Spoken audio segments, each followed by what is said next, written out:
بسم اللہ الرحمن الرحیم۔ السلام علیکم ناظرین۔ شہزادے کی سمجھداری۔ ایک شہزادہ کم صورت تھا اور اس کا قد بھی چھوٹا تھا۔ اس کے دوسرے بھائی نہایت خوبصورت اور اچھے ڈیل ڈول کے تھے۔ ایک بار بادشاہ نے بدصورت شہزادے کی طرف ذلت اور نفرت کی نظر سے دیکھا۔ شہزادہ نے اپنی ذہانت سے باپ کی نگاہ کو تاڑ لیا اور باپ سے کہا، اے ابا جان، سمجھدار چھوٹے قد والا لمبے بیوقوف سے اچھا ہے۔ ضروری نہیں ہے کہ جو چیز دیکھنے میں بڑی ہے وہ قیمت میں بھی زیادہ ہو۔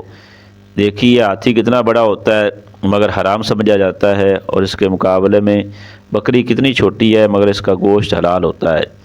ساری دنیا کے پہاڑوں کے مقابلے میں طور بہت چھوٹا پہاڑ ہے، لیکن خدا کے نزدیک اس کی عزت اور مرتبہ بہت زیادہ ہے، کیونکہ حضرت موسیٰ علیہ السلام نے اس پہاڑ پر خدا کا نور دیکھا تھا۔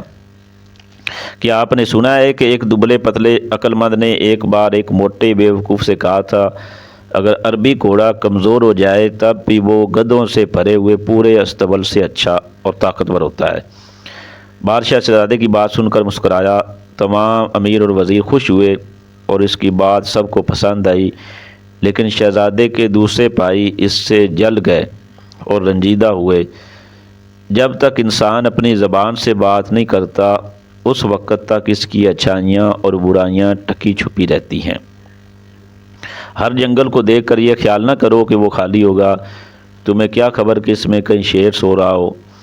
میں نے سنا ہے کہ اسی زمانے میں، یہ شیخ سعدی کہتے ہیں کہ میں نے سنا ہے کہ اسی زمانے میں بادشاہ کو ایک زبردست دشمن کا سامنا کرنا پڑا۔ جب دونوں طرف کی فوجیں آمنے سامنے آئیں اور لڑائی شروع کرنے کا ارادہ کیا تو سب سے پہلے جو شخص لڑنے کے لیے میدان میں نکلا وہ وہی بدصورت شہزادہ تھا، اور اس نے پکار کر کہا، میں وہ آدمی نہیں ہوں کہ تم لڑائی کے دن میری پیٹھ دیکھ سکو۔ میں ایسا بہادر ہوں کہ تم میرا سر خاک اور خون میں لتڑا ہوا دیکھو گے، یعنی میں دشمن سے لڑتے لڑتے جان دے دوں گا مگر ہمت نہ ہاروں گا۔ جو لوگ خواہ مخواہ لڑائی پر آمادہ ہوتے ہیں وہ خود اپنے خون سے کھیلتے ہیں، یعنی مفت جان گنواتے ہیں، اور جو لڑائی کے میدان سے بھاگ جاتے ہیں وہ پوری فوج کے خون سے کھیلتے ہیں۔ یہ کہہ کر شہزادے نے دشمن کی فوج پر بہت سخت حملہ کیا اور کئی بڑے بڑے بہادروں کو قتل کر دیا۔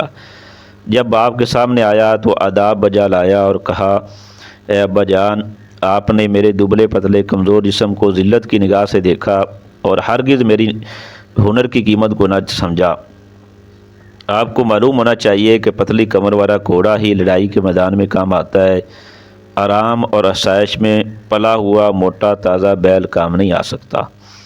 کہتے ہیں کہ دشمن کی فوج بہت زیادہ تھی اور شہزادے کی طرف سپاہیوں کی تعداد کم تھی۔ کچھ نے بھاگنے کا ارادہ کیا تو شہزادے نے ان کو للکارا اور کہا، اے بہادروں، کوشش کرو اور دشمن کا مقابلہ کرو یا پھر عورتوں کا لباس پہن لو۔ اس کی بات سن کر سپاہیوں کی ہمت بڑھ گئی اور سب دشمن کی فوج پر ٹوٹ پڑے اور اس کو مار بھگایا اور دشمن پر اسی دن فتح حاصل کی۔ بادشاہ نے شہزادے کو پیار کیا اور اپنی گود میں بٹھا لیا اور روز بروز اس سے محبت بڑھنے لگی اور اس کو اپنا ولی عہد بنا لیا۔ دوسرے بھائیوں نے یہ حال دیکھا تو حسد کی آگ میں جلنے لگے اور ایک دن بد شکل شہزادے کے کھانے میں زہر ملا دیا۔ اس کی بہن نے کھڑکی سے دیکھ لیا اور شہزادے کو خبردار کرنے کے لیے کھڑکی کے دروازے زور سے بند کیے۔ شہزادہ اس کی آواز سے چونک پڑا اور اپنی ذہانت سے سمجھ گیا کہ دال میں کچھ کالا ہے۔ کھانا چھوڑ دیا اور کہنے لگا، یہ تو نہیں ہو سکتا کہ بے ہنر لوگ زندہ رہیں اور ہنرمند مر جائیں۔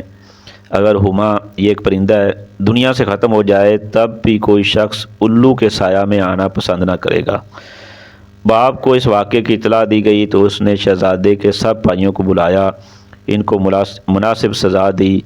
اس کے بعد ہر ایک کو اپنے ملک کا ایک ایک حصہ دے دیا تاکہ آپس میں جھگڑا فساد نہ کریں۔ اس طرح یہ فتنہ اور فساد ختم ہوا۔ سچی بات یہ ہے کہ دو فقیر ایک کمبل اوڑھ کر آرام سے لیٹ سکتے ہیں، لیکن دو بادشاہ ایک ملک میں نہیں رہ سکتے۔ اللہ کا ایک بندہ آدھی روٹی کھا لیتا ہے اور آدھی دوسرے بھوکے شخص کو دے دیتا ہے، مگر ایک بادشاہ کا یہ حال ہوتا ہے کہ اگر دنیا کے بڑے حصے پر قبضہ کر لے تب بھی اس کو باقی دنیا پر قبضہ کرنے کی فکر سوار ہوتی ہے۔ شیخ سعدی رحمۃ اللہ علیہ کی کتاب ہے گلستان سعدی، اس سے یہ واقعہ لیا گیا ہے۔